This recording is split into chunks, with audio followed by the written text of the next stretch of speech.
माई दुर्गा के पंडाल बा। वाह। नौ दुर्गा पूजा समिति के उपलक्ष्य में, कार्यक्रम के उपलक्ष्य में हम लोग आप सभी के बीच में उपस्थित हुए हैं। वाह वाह। एक छोट सा विराह हमारी तरफ से आसन और पूर्ण विश्वास बा, कहानी शीशा के जैसा साफ हुई। वाह। जे सुनत बा ओकरे खातिर, वाह। आ जे सिर्फ देखत बा, जे सिर्फ चिल्लात बा उनके खातिर चीज नहीं बा। ओहो। जे सुनत बा उनके खातिर बा। वाह वाह। 4 लाइन कवि जी वीरों के बारे में बयां करते हैं, कैसे?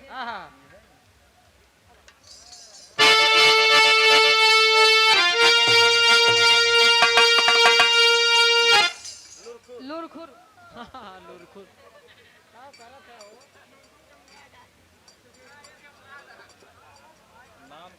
हेलो हेलो हेलो छोड़ दो। ये आप हमारे लुरखुर उर्फ रमाकांत यादव भैया जी, वाह। महारौली से 21 रुपए का महान आशीर्वाद। आप चाह रहे कि हम बच्चे अपनी कला में कामयाब रहे, ऐसे नहीं भैया? बस आओ गुरु जी।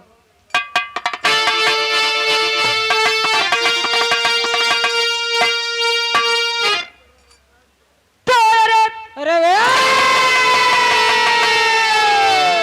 आला उदल कबागी घराना रहा, अरे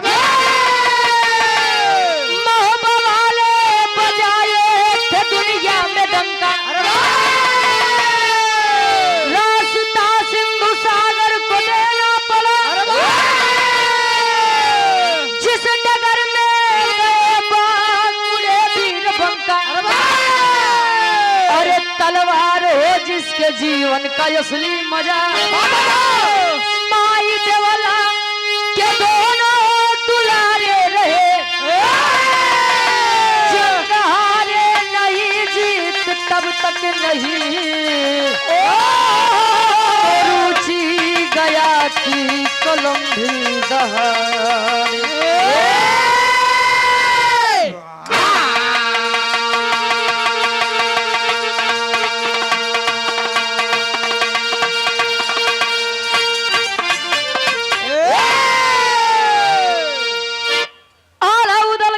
घराना रहा, महोबा के राजा आला और उदल जी दुनिया में अपने नाम के डंका बजाए।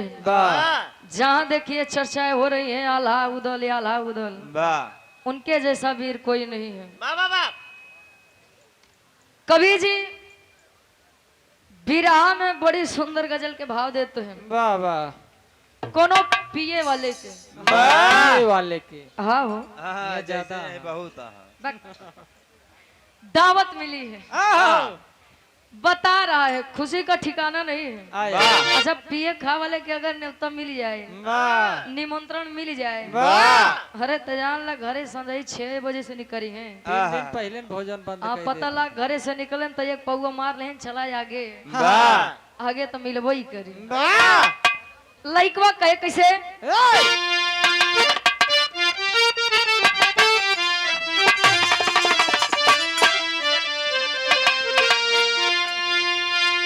अरे आज पीने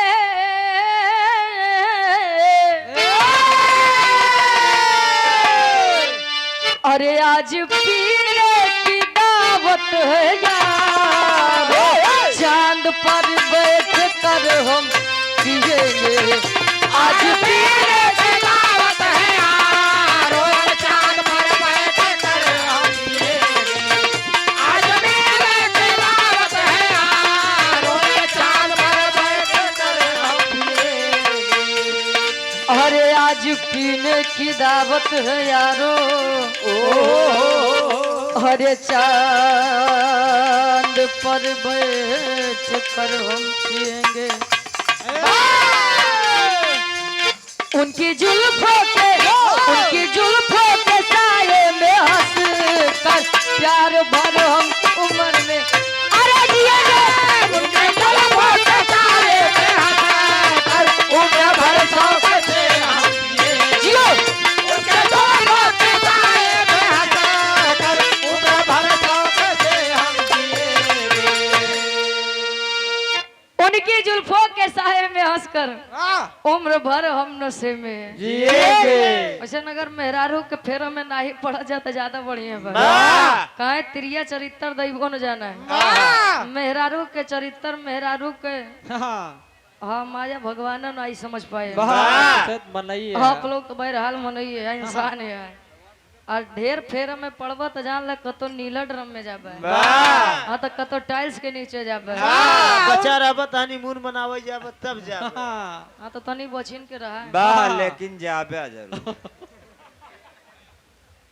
उनका लगता तोहर शादी बियाह हो गई नहीं अबे अबे नहीं परेठे पर अरे खुशी मनावा चाची बढ़िया मिली है वाह हाँ नहीं पहुंचते माने ए भैया आज के समय में सबसे बड़ा धनी व्यक्ति जानते हैं कौन है अगर हम सफर उसका लायक मिल जाए वफादार मिल जाए तो जान लो उससे बढ़िया धनी दुनिया में केहू नहीं बे रुपया पैसा कितनो कमाई ले केहू के प्यार केहू के वफादारी खरीद ले बका मोदी भैया मोदी देखा तोहार कवि जी भाव में वाह संकेत करते हैं वीरों के बारे में एक लाइन कैसे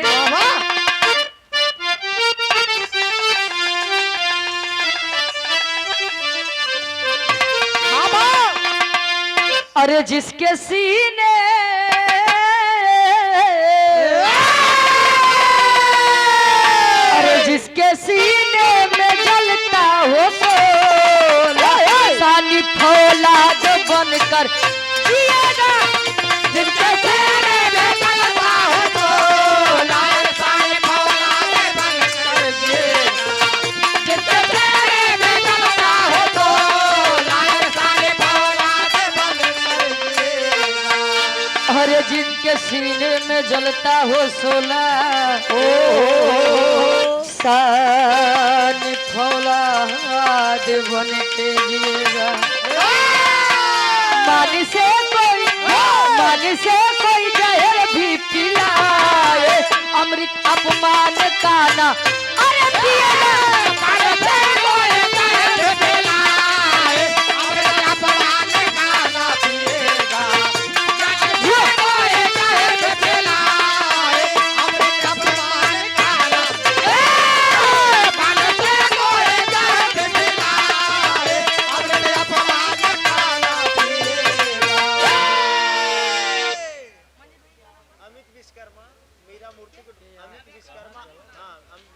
ढोलक के बहुत ही सुंदर वादक धर्म के हमारे बड़े भैया आप अमित विश्वकर्मा जी विराह जगत की बहुत ही सुंदर गायिका है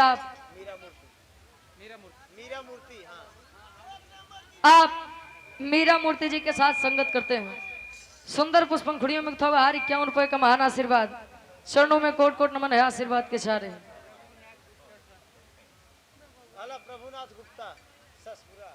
प्रभुनाथ गुप्ता जी ससपुरा से आपके द्वारा 51 रुपए का महान आशीर्वाद मान से कोई जहर भी पिलाए अमृत अपमान का ना पिएगा पहले के मरद पानीदार रहते आजो बांटते लेकिन 100 में से जान ला 25% है बाकी 75% खिसनीपुर है पहले के पुरनिया काका दादा एक बात कहा कि जकरे जवानी आवत है तो चोकरत किया भाई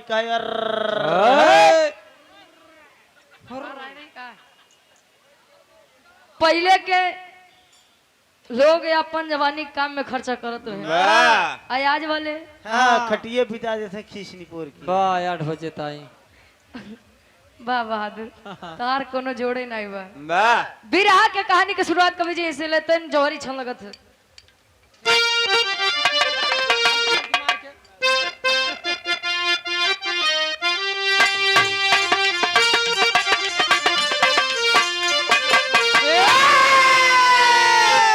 अरे कहती हूँ बड़े यदब से ये बिल्कुल बात सही है सोनवा जैसे सुंदर नारी धरती पर नहीं कही है अरे चर्चा थी चारों ओरी चंदा से सुंदर सोनवा जवला को चिंता रहती ना लागे जादू टोनवा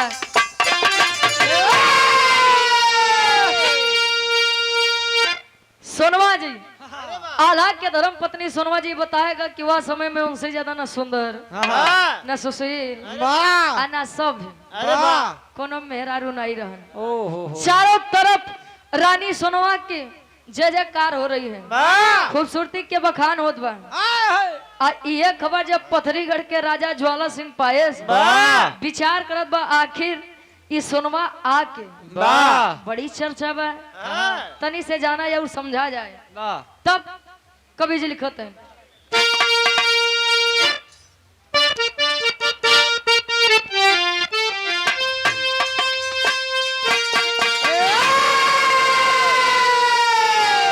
अरे ज्वाला को खबर लगी जब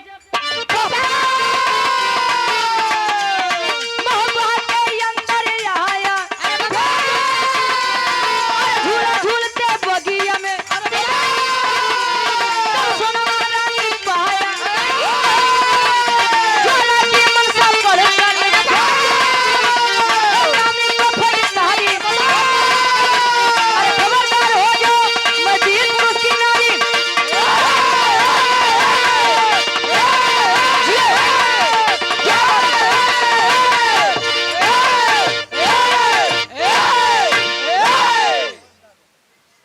वाह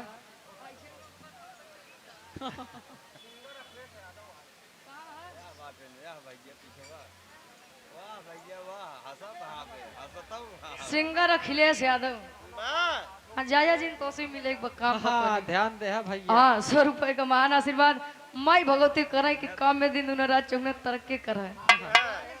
ऐसे उठा उठा डालत रहे कहानी क्या समझला सोनवा जी झूला झूले के इच्छा जगी बा। उदल जी साथे सखी सहेली साथे जब उ कदम के बगिया में गई झूला झूलती उदल बोले कि आप जैसों का काम है झूलना झूलना, हम जैसे वीर पुरुष का काम शिकार करना है। तोरे से अगर झूले ही झूले हाँ तैयार रहू जब उदल जी चले गए। आज जब गए ज्वाला सिंह आया, माई सोनवा के देखत बा तो देखते रह गए। सोनवा जी जब समझे कस का देखत है भैया का देखत है के देखत है काहे कबो लड़की नहीं देखे का देखे मगर तोहरे जैसन नहीं ए भैया माई सोनवा जी समझाओ तो अयार ज्वाला सिंह अपनी दिली इच्छा बता रहा है, प्रेम करते हैं शादी करना चाहते हैं आपसे। अब माई सोनवा जी जब इतनी बतिया सुनी कहीं पागल हो गए, दिमाग खराब हो गया तुम्हारा, माइंड हाफ हो गए हो। अच्छा माइंड हाफ क्या मतलब? चूड़ी ढील बकुल। अरे पागलों का हाफ माइंड का हाथ थे। अब यार माई सोनवा जी बताओ तो हम महोबा के राजा आल्हा के पत्नी और उदल के भौजाई इंदल के माई चला गया माँ दुर्गा के वेदी पे मंदिर में। जब गया तब कहा बकई से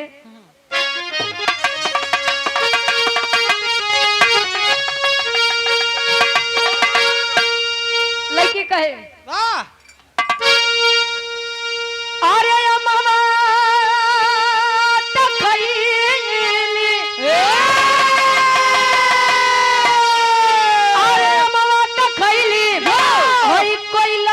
खिंच के मरली बगिया लगी हो गई ना।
सिंह एक बार पीछे चला गया, पीछे हट गया, लेकिन कहे ना प्यार किया तो डरना क्या है, और जब डरना तो फिर करना क्या। कहे अब तुम्हें जीवन संगिनी बनाओ चाहिए होए जवन। गया माँ दुर्गा के पास, विनती कर रहा है, पूजा कर रहा है, इबादत कर रहा है। माई दुर्गा जब प्रकट वहीं कहीं बोल बिठा है, क्या चाहिए तुझे? अरे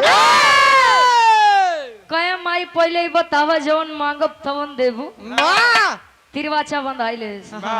माई कहीं देव देव देव देव बेटो मांगा वाह मांगत बा कि माई अरे वाह आज हमन लड़की के दीदार भाऊ झूला झूलत वाह कदम के बगिया में वाह वही लड़की के हमार जीवन संगिनी बनाया था। जीवन में तो से कुछ न मांगब। वाह माई दुर्गा समझा रही है बेटा, देने को तो मैं दे दूं, वाह लेकिन जाना था करे एक लड़का बा जेकर नाम इंदल बा, वाह और बच्चे का अस्तित्व माँ के बिना कुछ नहीं होता है। कहीं अच्छा इंदल बीच में आ रहा है। वाह वचन देता हूँ माँ कि उसी की बलि आपके बेदी पर चढ़ाऊंगा। वाह सर काट के इंदल का आपके चरणों में रखूंगा। वाह माई भगवती कहीं चल ठीक बा, वाह जब ते ये चाहता है तो जा जा सोनवा के लई के आओ, हमार छत्र छाया तेरे ऊपर बनी रही। वाह गया रानी सोनवा को जबरदस्ती घोड़े पर बिठाया और लेकर आया। अब यहाँ जब पथरीगढ़ में आए और उदल जी भौजाई के नाई पाई के खोजत है, विनती करत है। अत्ता बोले आल्हा जी से कहते भैया, वाह ए भैया ए, तनी भौजी वाला कुल कपड़वा निकलते हैं। वाह तब बताइए। अनिल सोनकर जी मुबारकपुर आजमगढ़ से गार्जियन जी के द्वारा 500 रुपए का महान आशीर्वाद वाह चरणों में नमन है, आशीर्वाद के चाह रही हूँ। आल्हा जी सारा सामान दिए उदल जी बन के एकदम पहन के, वाह साड़ी पहन के बढ़िया से लाली लिपस्टिक लगाई के सुंदर नारी के रूप रखे, वाह और चूड़ी लेके गांव गली मोहल्ला बेचत है। वाह चूड़ी ले लो, वाह ले लो चूड़ी ले लो। वाह तो उसे बढ़िया के बताऊ न पाई।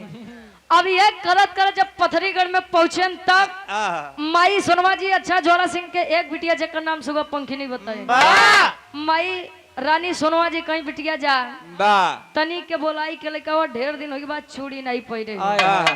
आज जब आवत थे उदल जी करत थे का एक लाइन गीत लगत बा।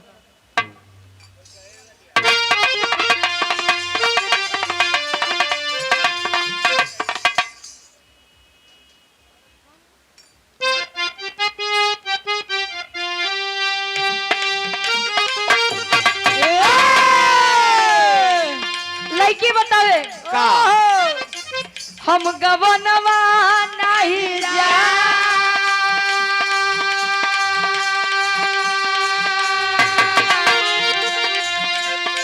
हम गवनवा नहीं जा हम गवनवा नहीं जा तनई नई प्रीत लगल यही रनवा हम गवनवा नहीं जा तनई नई प्रीत लगल यही रनवा नई नई प्रीत लगल यही रनवा हम गवनवा नहीं जा। उदल जी निकला तन खोजे बदे अच्छा देख ले यारो, जब मर्द मन के कुछ नहीं कर पाए तो नारी के रूप रखत है। बारे तिरिया चरित्र बाबा कहे लड़ जुझरवा चल लेना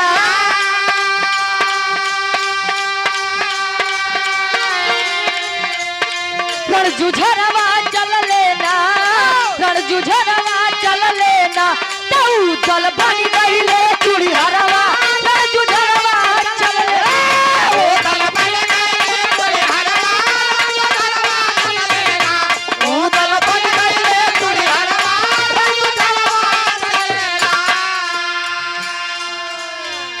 पहुंचत माई सुनवा लगे।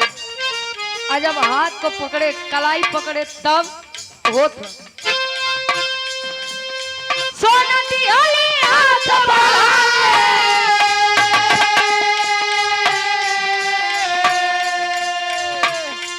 उदल धइले नरम कलाई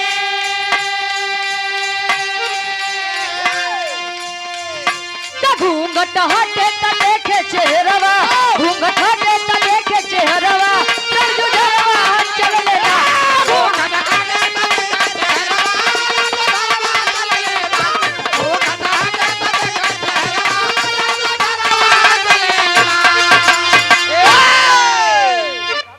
उधर जी जब हाथ पकड़े रानी सोनवा के हवा चली घूंघट अच्छा पहले के मेरा घूंघट करत रही काय बदे जानत है दांत बड़ा उनकर दांत बड़े बड़े होते अच्छा तो देखा ही जाते रहे अयाज वाली नहीं करते तो उनका छोड़ और का अच्छा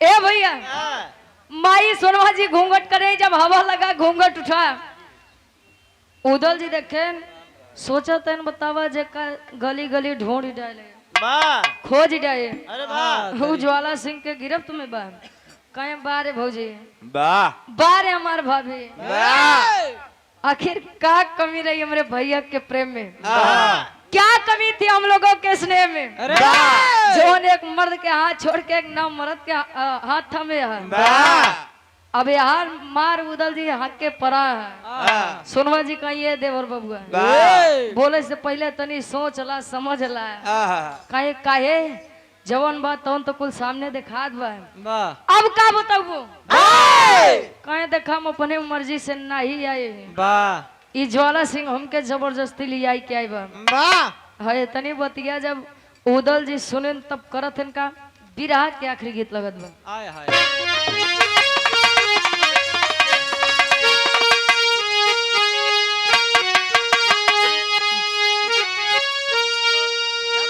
गुड्डू यादव हाजीपुर थाना रोनापार 345 ए सगड़ी आजमगढ़ से आपके द्वारा 100 रुपए का महान आशीर्वाद चरणों में कोट कोट नमन आशीर्वाद के चाह रही कोनो पान बेचे वाली कहे कोनो बरईन वाह परईन बताओ बा कैसे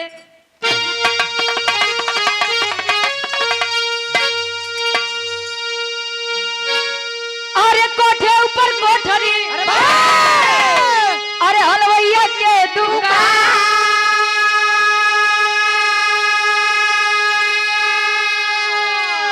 अरे हाथ से लड्डू छूट गया अरे पनवरिया मारे साथ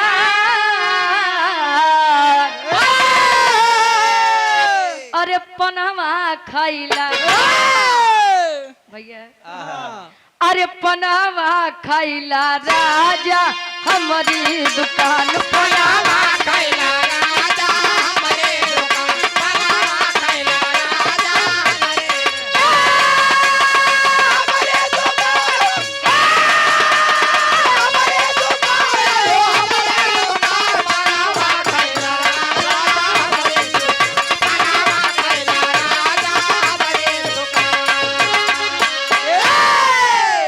लेकिन जब उदल जी इतनी बतिया सुनन के हमारे भौजाई के जबरदस्ती लेके आए हैं तब ले गुस्सियाई के करत हन का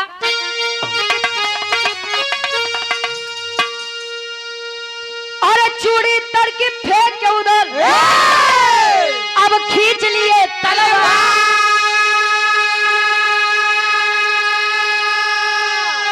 अरे काली देवर महानी हमरे अब पैया धरी तोहार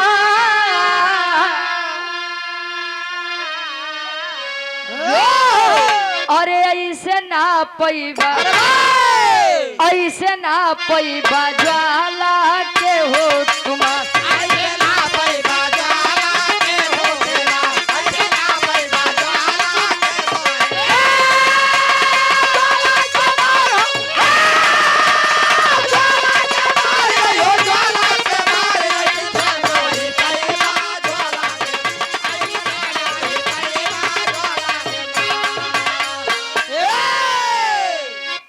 माई समझावत नहीं रानी सोनवा समझावत नहीं कि जात तो मारे बदे लेकिन पहले हमार बात सुना कहन का कहन माई दुर्गा के छत्र छाया उग्र ऊपर बनी बा काहे बदे माई दुर्गा के पूजा विनती इबादत हम लोग करी थे अब माई छत्र छाया या ज्वाला सिंह के ऊपर करी है कहीं ज्वाला सिंह माँ से वादा किया है वचन दिया है कि हमारे लड़का इंदल के बलि माई शेरावाली के शरण में चढ़ाई इतनी बतिया जब सुने महोबा नगरी वापस आए, बैठ के विलाप करते हैं, तब ले आल्हा जी गए कहें कस भैया वाह कैसे बड़ा दुखित लगा था। वाह वाह वाह तेरे भौजी खबर ना मिली का है वाह कहीं भैया मिली था लेकिन बड़ी दिक्कत बा वाह कहीं का का कहीं अगर भौजी के वापस लावे के बाद तो इंदल के बड़ी ज्वाला सिंह के पहले वाह आल्हा जी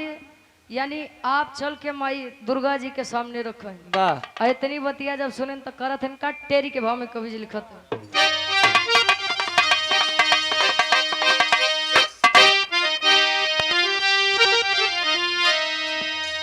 अरे गधेला अरे वाह लेके मंदिर में गए, अरे गधेला लेके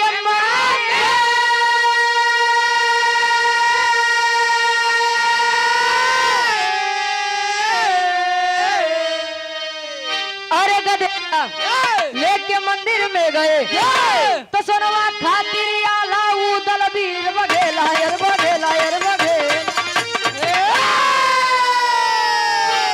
गधेला लेके मंदिर में गए सोनवा खातिर आला उदल वीर बघेला गधेला लेके मंदिर में गए।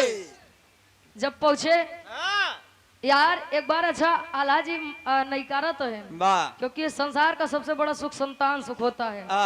कहे यह तो एक दुलारा बा जवन हमरे तोहरे वंश के आगे बढ़ाई यो चाहता कि हम मेहरारू के चक्कर में चली माई दुर्गा के बलि चढ़ाई दे, कदापि नहीं हो सकता। लेकिन उदल जी समझावत हैं भैया अगर आज तो यह मोह के कारण इंदल के बलि न चढ़ब तो दुनिया एक ऊपर थूके। आए फिर से एक बार मन अगरत पिछड़त बा दोनों जने वार्तालाप करत हैं तब ले इतनी बतिया जब इंदल सुने कहे पिताजी वैसे भी नाश्वर तन किसी काम का नहीं है, किसी काम का नहीं है। अरे हम तो अति प्रसन्न है कि एक माई के लियावे बोदे हमारी शरीर एक माई के चरण में जात बा, सोचिए मत बलि चढ़ाइए। और लड़का के बतिया मान के आल्हा जी तेगा तलवार निकाले बलि चढ़ा दिए माँ दुर्गा वाली शेरा वाली के सामने। जब बलि चढ़ाए माँ दुर्गा प्रकट हुई का तई पापट के भाव में कवि जी लिखत है।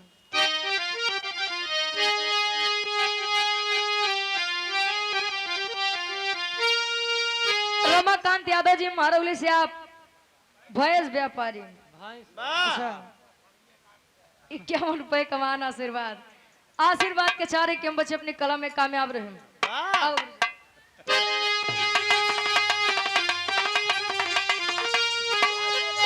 अरे बलि चाहते डोलल आसनवा दुर्गा बोली हो, अरे बलि चाहते डोलल अब आसनवा दुर्गा बोली हो, मांगा याला मांगा तू वरदानवा दुर्गा बोली हो,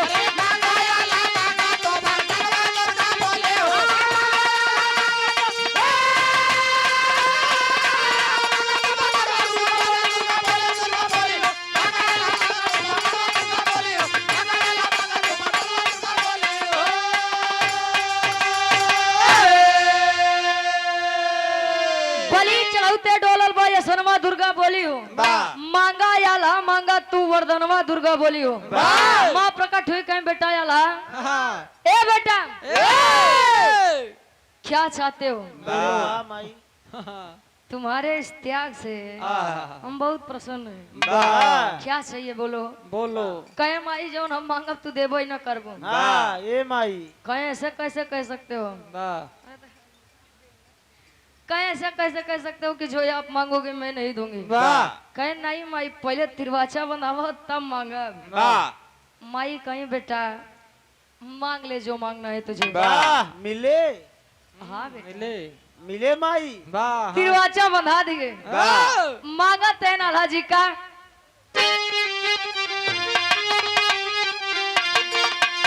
अरे जिंदा कर दो लाल को मेरे वर दोवर की रानी हो तो ज्वाला सिंह के गर्दन रण में अरे अलग करा महारानी हो। अरे या मस्त कह के उड़ली गगनमा दुर्गा बोली हो, अरे या मस्त कह के उड़ली गगनमा दुर्गा उड़ली हो।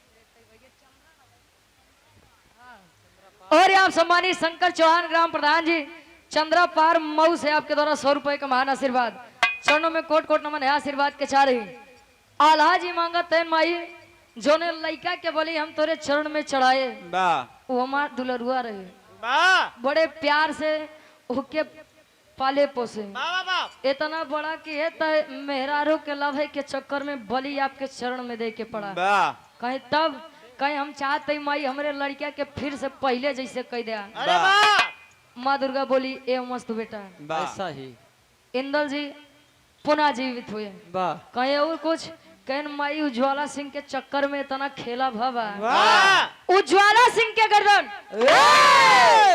रण में काट के हम आई माई बोली ये मस्त वैसा ही होगा कई के वरदान देख के चली गई माँ दुर्गा अब महोबा वाले पथरीगढ़ पे जब चढ़ाई करे धीरे धीरे वीर जब पथरीगढ़ के खत्म होने लगे विनाश होने लगा तब पथरीगढ़ के राजा ज्वाला सिंह करत बा आल्हा के भाव में कवि जी प्रमाण देते हैं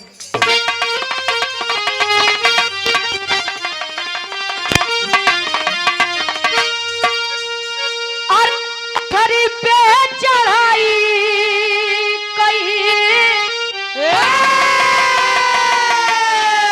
दिहले महोबा वाले भैया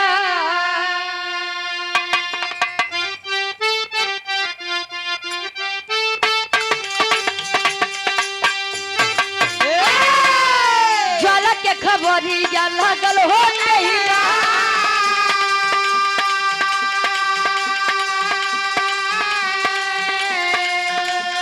तेगवा से तेगवा बजल रनवा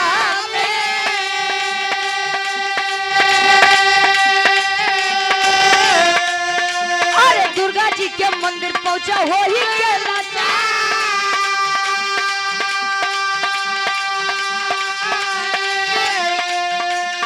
कहिले आवाहन जब पथरी के राजा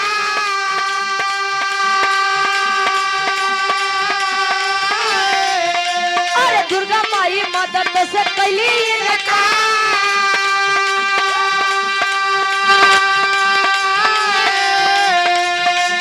तो से पहले बोली आल्हा इंदल के चढ़ावा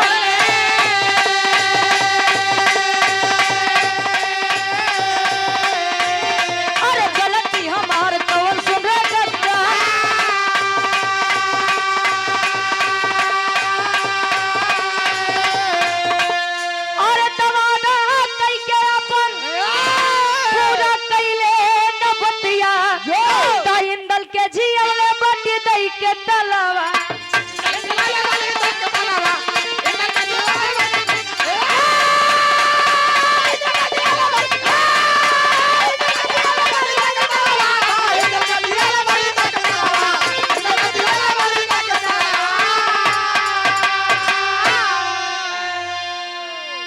और आप हृदय के गार्जियन जी आप शंकर चौहान जी ग्राम प्रधान चंद्रा पार मलपुरा मऊ से आपके द्वारा पुनः 201 रुपए का महान आशीर्वाद आशीर्वाद के चाह रहे हैं और आप सम्मानित राम प्रवेश Yadav ji modern yes school bus driver साहब 21 रुपए का महान आशीर्वाद आशीर्वाद के चाह रहे कि हम बच्चे अपनी कला में कामयाब रहे माई भगवती आपके काम में दिन दूर रात चौगुना तरक्की दे अब यार पथरीगढ़ कि जब पथरीगढ़ जब हारे लाग ज्वाला सिंह जब हारे लाग और महुआ वाले जब हावी हुए जाई के माई दुर्गा के सामने मस्तक टेक के विलाप करने लगा माँ कहाँ हो माँ जब इतनी बतिया माई सुने ने हार मार याला ज्वाला सिंह रोवत बा माई अब नहीं उबू तो जान ला इज्जत गए ए माई माई हो अब अच्छा माँ दुर्गा प्रकट हुई कहे माई एक बार मदद कर दे जीवन में वैसा गलती न करब कहे मैंने तुझे पहले ही समझाया था कि जिन लिया वो का तब तो मेहरारू के चक्कर में मारू धीरान रहे करवा चौथ मनवावत रहे तो हार मन गया कि नहीं ए भैया अब यार माई दुर्गा जी मदद खातिर इनकार कर दे। वाह कहीं देख ज्वाला से तूने हमसे वादा किया था कि तू इंदल की बलि मेरे चरणों में चढ़ाएगा। वाह हाँ बलि तो नहीं चढ़ाए, लेकिन देख हम तो कब बचे खातिर एक उपाय बतावत ही। कहन का कहन हमार माना ते अब सोनवा के मेहरारू बनवा के सपना छोड़ा है। वाह करवा चौथ हमने मनाए तोहरे संगे। रे तू हाँ तो जान ल कल सभी मुधी जान रहे थे और जेकर मौत पहले से निर्धारित हुआ वाह। वो करवा चौथ रहे तो कर आयु लंबी हुई। वाह कल्याण कुछ डाकिन जाए। अच्छा वो खर्चा करावे का एक तरीका यार। ए भैया आप पता लग करवा चौथ के दिन पति परमेश्वर बा और दूसरे दिन कहाँ अभी बर्तन पड़ा माजा ना है। तो एक दिन के दिखावे प्यार कुछ न होई। माई दुर्गा जी समझावत है। कैसे समझावे? आखिरी भाव खड़ी के भाव में कभी जी लिखत है।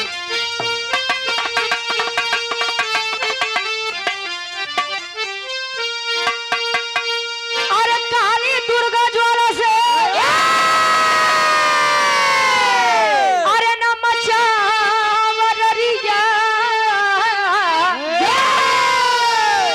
अरे काली दुर्गा ज्वाला से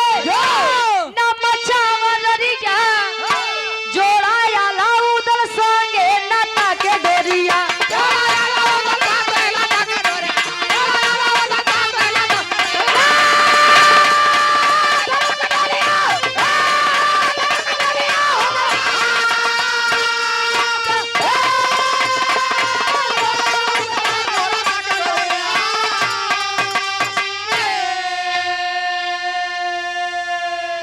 और आप हृदय के गार्जियन जी आप शंकर चौहान जी, ग्राम प्रधान चंद्रा पार मऊ, दोबारा प्रधान है। अच्छा हाँ तो जानता सब चुनाव ऐसे आसानी से निकाल ले जाते मन। अब प्रधानी में जानला बड़ी मेहनत होती। हाँ ए भैया 100 रुपए का महान आशीर्वाद। आशीर्वाद के चारी के बच्चे अपनी कला में कामयाब रहे। मुर्गा दारू बाटे पड़े भाई राय दे सब जाना थे तू न बताओ तब कहे काली दुर्गा ज्वाला से न मछावा ररिया जोड़ा आला उदल संगे नाता के डोरिया। कहे बेटवा ज्वाला अब मेरा रुक के सपना छोड़ा है हमार मना तब का समधिन मनाई ले। अच्छा आज के समय में सा वाला रिश्ता बड़ा तेज चलत बा। सा वाला हाँ हो मतलब सास से ससुराल और सास से सासू माँ और सास से ससुर। वाह ए भैया सास से साला वाह ससे साली साली। अरे वाह सड़ुआ उमा दिमाग कनकर ज्यादा रही। ए भैया अच्छा सास से समझिनो होत है। वाह प्यारा रिश्ता सड़ुआई जाय दा काका वाह सारा हजिक ना कहते हैं। जो कहारा से आप धर्म के बड़े भैया अनिल यादव जी आपके द्वारा 170 वाह 5 कम लगाए। आशीर्वाद के चार क्यों बच्चे अपनी कला में कामयाब रहे। कहीं ना बक्का समदिन बनावा रिश्ता जोड़ा कहीं कैसे कहीं तोहार एक बिटिया सुगा पंखनी होकर एक बेटवा इंदल शादी विवाह कैदा तब आजादी मिले ना तो जान ले बेटवा कटवाई ले तू अपन गर्दन। अच्छा पूरा बोला करा तब ज्वाला सिंह आई के विनती करत है कैसे। अरे सुगा पंखनी से भइले अरे इंदल के भी या हो तो डोली चढ़ी आइली ते ही महोबा के द्वार हो। डोली चढ़ी आइली तब डोली चढ़ी आइली तब महोबा के द्वार हो।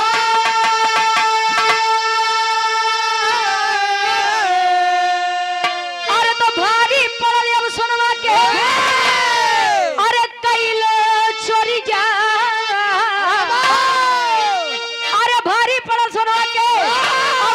चोरी जा तो जोड़ा या लाउदल संगे नाता के डोरी।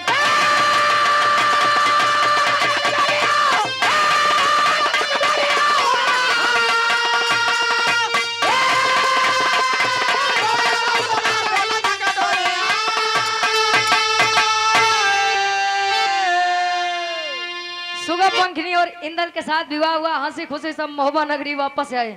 अब पथरीगढ़ का आजादी दी है। वाह भारी पड़ल सोनवा के कैल चोरिया है।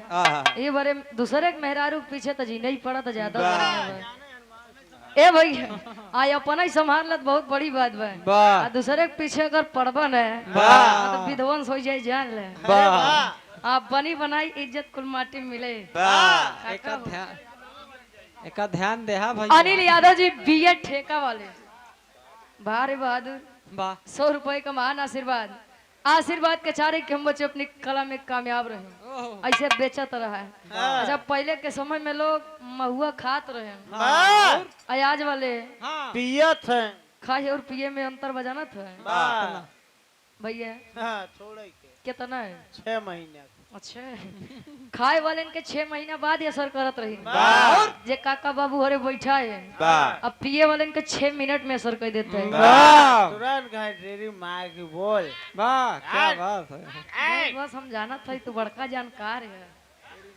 ए भैया हाँ यहाँ से माई दुर्गा वाली अगर कुछ चाहे तो बना ही दे अन्ना चाहे तो हाँ, तो बिगाड़े दे तो हाँ इनकर पूजा आल्हा उदल जी अरे करे हाँ हाँ बनाई के बनता ही गए वाह आज के समय में जाना था भक्ति लोग फायदे से करत है हाँ माई के पंडाल में पहुंचे नहीं तो माई हाँ माई हो ए माई ए माई हमरे जना प्रधानी जीत जाते माँ सवा पाव लड्डू चढ़ाई माई हाँ इतना ज्यादा मांगन बन मांगबा 5 लाख के और चढ़ावा चढ़ावा 50 रुपया 100 रुपये के वाह हाँ तो देवी दो तो प्रसन्न होइए भक्ति 2 मिनट ही करिए लेकिन भाव से करिए आहा नहीं तो झूठे अगरबत्ती दिखावत कोनो मतलब नहीं बा आखिरी में खानदान के परिचय बा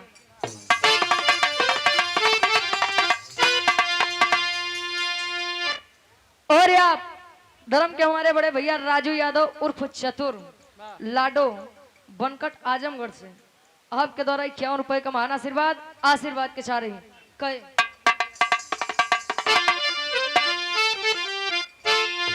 अरे गुरु बिहारी गुरु गणेश गुरु रामलाल मुर्बा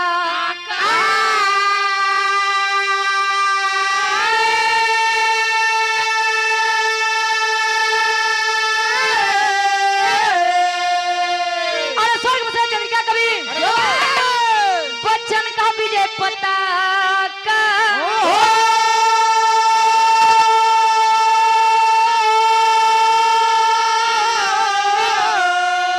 अरे गदेला लेके मंदिर में गए तरुचि गया कभी बिरहा में प्राण बसेला गदेला लेके मंदिर में गए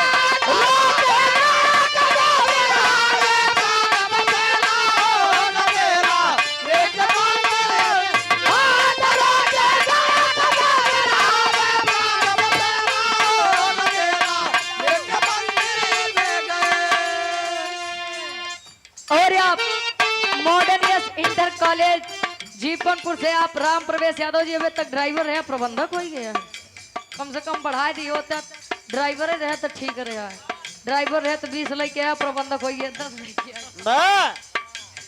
आशीर्वाद के चारी भैया के आदेश अगते ही मान 1 लाइक हमारी तरफ से राजा हो तो कैसे मनाए राजा हो तो कैसे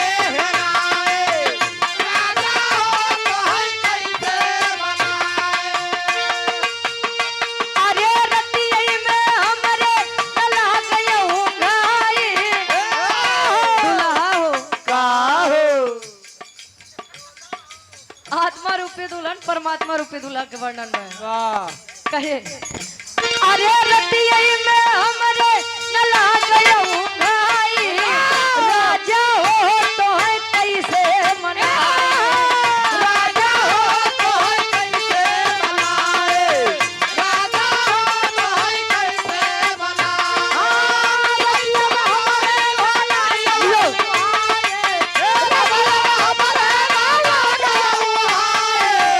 राजा हो तो है कैसे मनाए दुल्हा हो तो है दारू पियाए अरे यार दुनिया में मेहरारू सोचा था कि हमारा दुल्हा नशा पताई से दूर रहा है हाँ तोहार वाली पूछा था का हो अच्छा छोटका वाली दुल्ही कहे बीतबल बनवा तैयार गए जवानी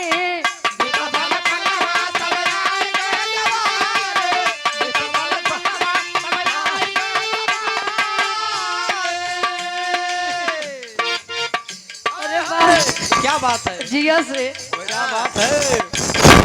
खड़ा हो का डबलुक साढ़ू है ने। डबलू साढ़ू का खड़ा है। नहीं भैया तू बैठन के बढ़िया करता, खड़ा होने की जरूरत नहीं है। हाँ बहादुर, क्या दांत है आपके।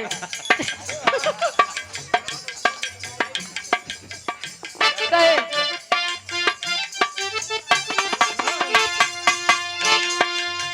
बीतबल पनवा दयाई गए जवानी,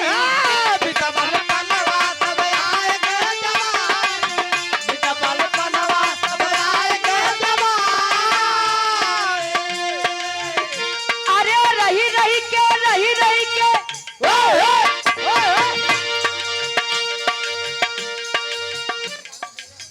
अनिल यादव बीएड ठेका वाले 101 रुपए का महान आशीर्वाद। भगवान करे तार कंपोजिट अच्छे चलत रहा है। हाँ। अरे रही रही के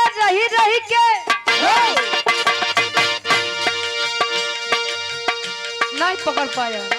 हाँ चूक हो गए, फिर से अब अरे रही के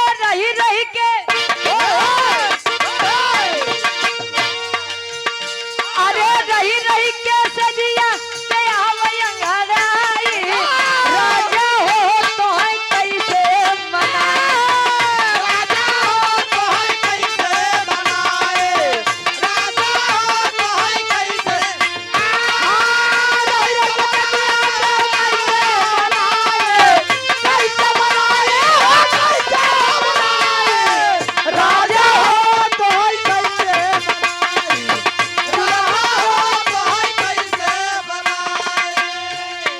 और आप हृदय के गार्जियन जी सम्मानित आप देवेंद्र यादव जी सिपाही जी लाट घाट से आपके द्वारा 101 रुपए का महान आशीर्वाद। का जाने दे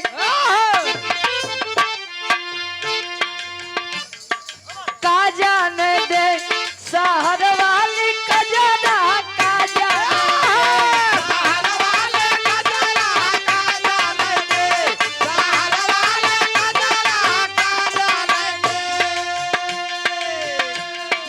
आन के बलमुआ के सेज पे सुतावे, आन के बलमुआ के सेज पे मुतावे, आन के बलमुआ के सेज पे मुतावे। सुधर जाए, हम सुतावे का थे तो कह जा गई सुना दो। मैं कहा था हम उतावे, हम सुने दोबारा ना। स्वर्गीय रमाकांत यादव जी महरौली उर्फ राम प्रवेश जी वाह गार्जियन जी के द्वारा 51 रुपए का महान आशीर्वाद। आन के बोलो मतलब आपन लड़किया बच्चा, वाह जब लड़का बच्चा छोट हो तब महतारियों कर बड़ा सेवा सत्कार करत है। आहा अब वही लड़किया जब बड़ा होई, वाह शादी होई, वाह अब वही जब दूसरे से शादी हुई तो वह बने दूसरे के बल्लम अरे तोरे भूत न सवार होई। वाह अबे सुनबे भैया बलमुआ के बल वाह सैया मोरा धक्के कोरा घोड़ा पे चढ़ाईबा का वाह एके रात में चाँद के पार ले जावे का। अरे तुहार बेनी चाचा के यार डब्लू मास्टर के कोनो जोड़ा ही नहीं बे। वाह तू लोग कब का बोल दे कुछ हता पता है नहीं बा नहीं बे। पहले के लोग कहे हाँ का अब आन के बलमुआ के सेज पे सुतावे, आन के बलमुआ के सेज पे सुतावे, आन के बलमुआ के सेज पे सुतावे। अरे अपने बलम के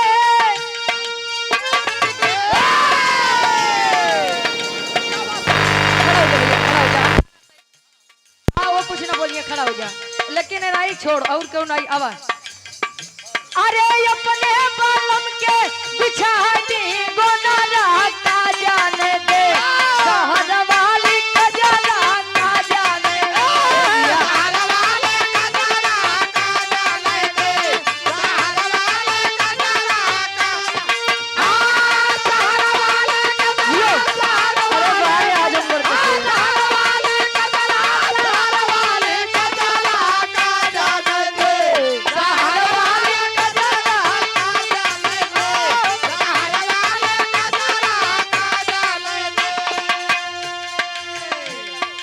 आखिरी लाइन हमारी तरफ से। आन के बलमुआ से हंसी हंसी बोले, बोला मुआ से हंसी हंसी बोले अलग बोला मुआ से फंसी फंसी बोले अरे अपने बालम के अरे अपने बालम के दिखाई नखरा का जाने दे शहर वाली कजरा का जाने दे शहर वाले का जरा का जाने दे शहर वाले का जरा का जाने शहर वाले का जरा शहर वाले का जरा शहर वाले का जरा का जाने दे शहर वाले का जरा का जाने दे शहर वाले का जरा का जाने दे शहर वाले का जरा का जाने दे वाह अगली पार्टी के नंबर भाई आप लोग हाथ से आनंद ले जाओ जिया शेर